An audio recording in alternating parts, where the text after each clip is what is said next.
Welcome back to Animal Crossing New Horizons. I'm dear darling. Shall we see what's going on our lovely island of Fawnhallow today? Relaxing as per usual. Last day of April. And I had to think about that for a second. I was like, is it the last day of April? It is.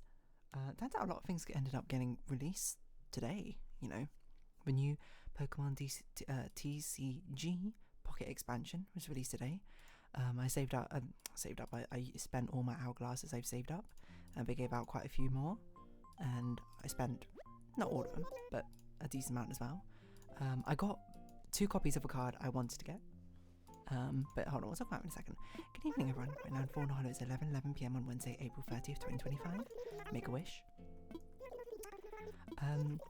Yeah, this one's an interesting one because it was like very few. There was very little information about the cards until the pack actually dropped. The only thing we got was from a trailer, and people were going absolutely berserk over the fact that Rare Candy was now added to TCG Pocket. I was more excited because I was like, oh, I want to see what the EX Pokemon are like. Because in the I can't remember what the shiny one's called. Whatever the previous pack is, we saw basically all the EX Pokemon, and then people could like theory craft to begin with. This one is like, I don't think only the image cards of the EX Pokemon were shown as Solageo, Lunala, which ironically are the two of the EX Pokemon I don't have from spending all my stuff. So it was a very fun experience, basically opening up the packs and then getting to read and being like, ooh, what does this one do? This one's interesting. Although to be fair, I did actually read EX Pokemon first from the point selection thing, just reading what they did. And after reading them all, I was like, okay, the ones I want are Lunala, because I love Lunala as a legendary Pokemon. And I wanted Decidueye, because I was like, Decidueye seems like they're really fun. And wouldn't you know it, I got a 2-star Decidueye and a 3-star Decidueye, literally in back-to-back packs, and I was like, this is insane. How did this happen? Not when I'm complaining. It's in fact a great thing. I was just super surprised. So I've actually got, on the first day, most of them, really. I think the ones I'm missing, I believe, are, I'm missing Solageo and Lunala, which are the namesakes, which is a bit of a shame, but Solageo, is that his name? Solageo? Because why does Solageo sound wrong? Solgaleo. Okay, there we go. Solgaleo. Is gonna be Wonder Pickerable in the event at the end of the month. So really, like, the ones I'm missing, I don't know, let's see if the site's updated and stuff yet. So I can input all my things. It has updated the site, so I believe the ones I'm missing, if I scroll down, Solgaleo, I managed to pull a load of muck just now. I got 2 immersive, 2 3-star Persimmon EXs, which is crazy because it's also the one I think is probably the worst EX in this pack. It's very nice art though. I do have an Alolan Raichu. Oh, I don't have a Crabhammer one. I don't have Wishy Washy. I love Wishy Washy's 3-star art. I did get an Infernape. Oh, I don't have a Demlix. So I'm missing 1, 2, 3, 4, 5. 4, essentially. Of them, which is not bad. I've not got an excess of any of them yet, I don't think.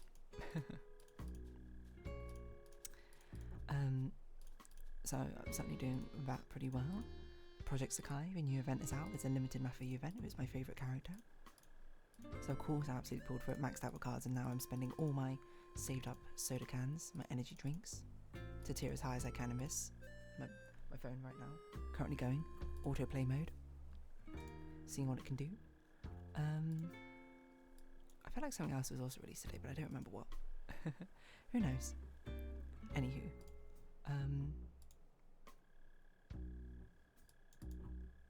yeah, I think it's a very interesting thing. You know, I feel like it's quite rare nowadays to not have leaks when it comes to things, or not be sort of informed beforehand. It's a very rare experience to sort of go into a new expansion completely blind. I actually woke up super early.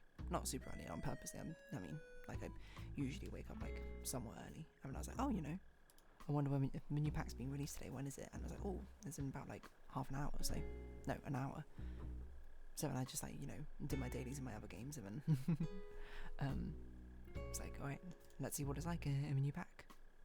And it's a really fun experience. It's like, I suppose it's meant to it actually kind of mimics the thrill of opening Pokemon packs all over again, just going like one by one, seeing each one, being like, what does this do? Those very exciting moments where I saw Primarina and I was like, whoa, that is a crazy heal. Isn't that like it heals 40 or something? Absolutely absurd like that. And I was like, what on earth? I saw Oricorio and I lost my mind. I was like, what the heck? This is the greatest card in existence. So if anything, it was very much like live reactions to what was going on.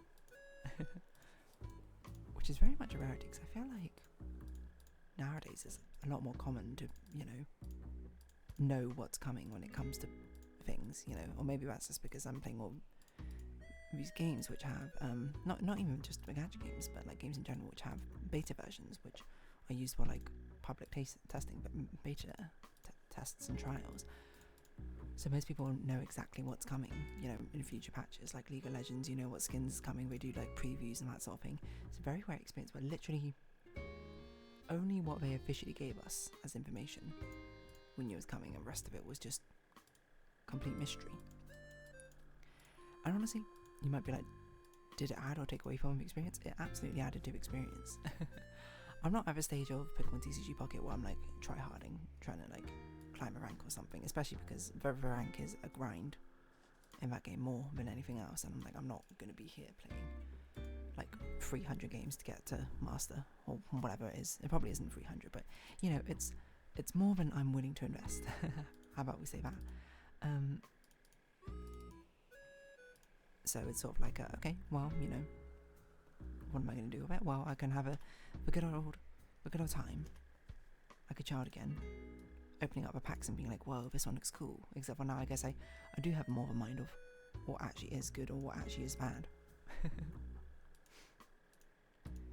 And the disappointment I felt, I suppose, when I opened up Persimmon EX and I read it and I was like, this seems really bad. But I don't know, maybe it actually is pretty good. Historically, you know, I'm not going to say I have been pretty bad at predicting which ones are going to be meta staples and which ones are not going to be meta staples. I very much thought Giratina was going to be a meta staple when it was released, I think. Maybe I didn't. I felt like I did, at least internally. I was like, it's acceleration, how could it not be? I don't know if I was correct about any of my other predictions, but mind you, so. I thought Beedrill was going to be by far and away the strongest. But Beedrill's at least pretty good. I don't know. It's just, I think it's more of the excitement of the unknown at the moment. I'm sure like within a week or two people will find the strongest decks. What do I think it's going to be? I think it's going to be like Darkrai, Decidueye or something. Or what's Greninja, Decidueye, something like that, and you just snipe the bench Pokemon before they can get ready or something. Not that I complain. I think Decidueye is pretty cool. Or maybe some, or as long as Oricorio exists, there's going to be some tech decks which end up countering things which happen. I love the concept of Oricorio because I kind of adore. I think Oricorio, if you don't know, it's basically a bird Pokemon which can change between different dance styles. I love Pokemon which have different stances, essentially, different forms. You know, Evolution's fantastic. Oricorio, love it. And I always thought Pompom style was definitely the funniest. Because the others have such an air of grace and elegance about them, and Pompom's just like, you know? I wish I'd make more forms in Oricorio, but I guess Oricorio just isn't as popular as Evolutions, which is a shame. Because I think they're a lot of fun.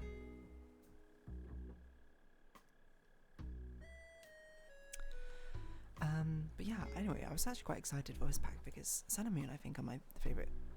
I'm not sure if it's my favourite games in general, but I love the concepts in Sun and Moon. I feel like its vibes is pretty good. Maybe that's what I mean. And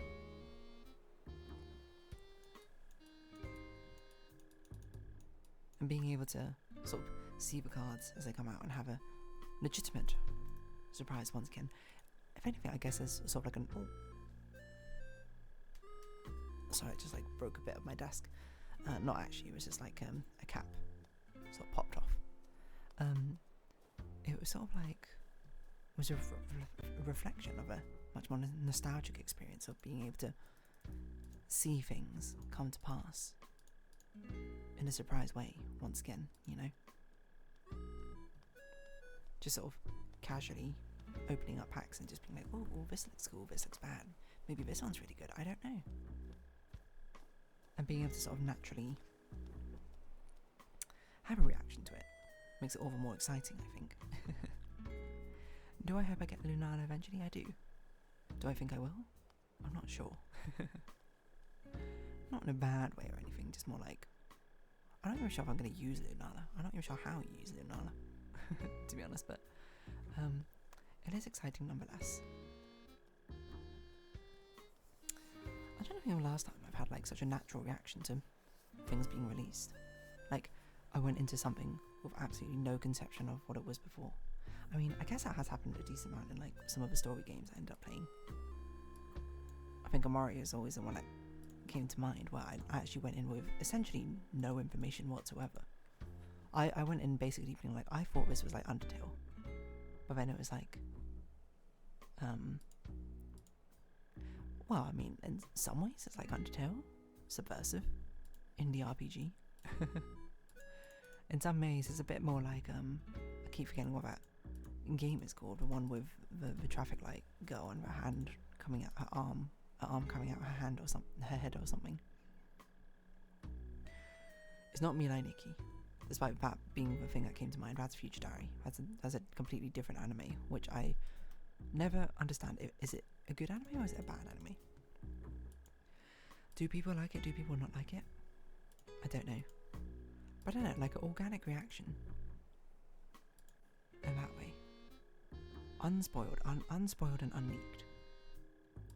It's such a, not a foreign concept, that's perhaps a bit too extreme, but it's certainly like a uncommon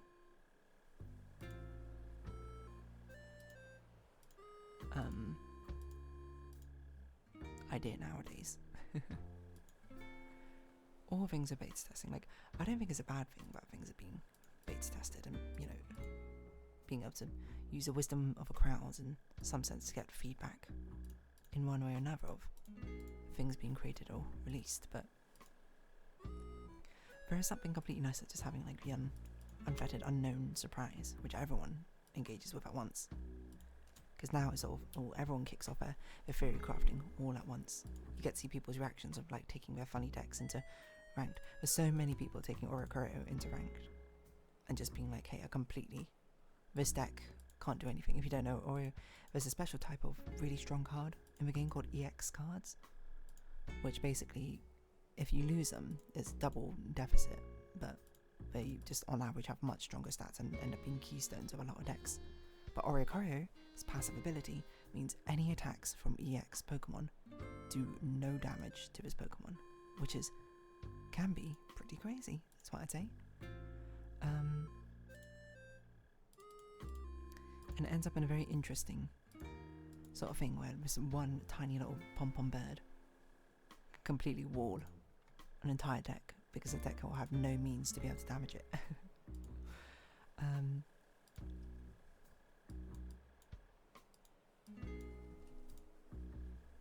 Will that affect me? I mean, it would certainly affect my Wugtrio deck, but after playing Wugtrio for ranked last time, I was like, I don't think I should do Wugtrio anymore.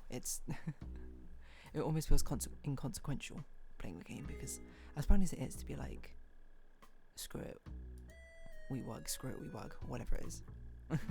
Wug it, we ball, that's it. It doesn't feel like I'm playing ranked and then just rolling dice continuously, and I have even less control over what's going on. So I was thinking like maybe I'll take a Meowscarada Beedrill deck in, but I don't know. If someone comes up with a cool Oricorio deck, maybe I'll try and make that work. You might be like, why don't you come up with one yourself? I don't know. I'm not much of a theory crafter. Interestingly enough, I just kind of like seeing what happens. I'm an optimizer, efficiency-izer. Anyway, on that note, I'm gonna wrap this episode up here. I know it's a bit shorter than usual, but I honestly have nothing to talk about today. Like, I'm not in my conversational juices aren't flowing. But yeah, I don't know. It was nice to have like an organic surprise once again. So, if you have been watching, thank you very much. It's been Animal Crossing New Horizons. I've been Dear Darling. Likes, comments, subscription, shares, greatly appreciated. Socials, Discord down below. Hope we see each other again. But for now, it's our farewell. So until next time, bye bye for now.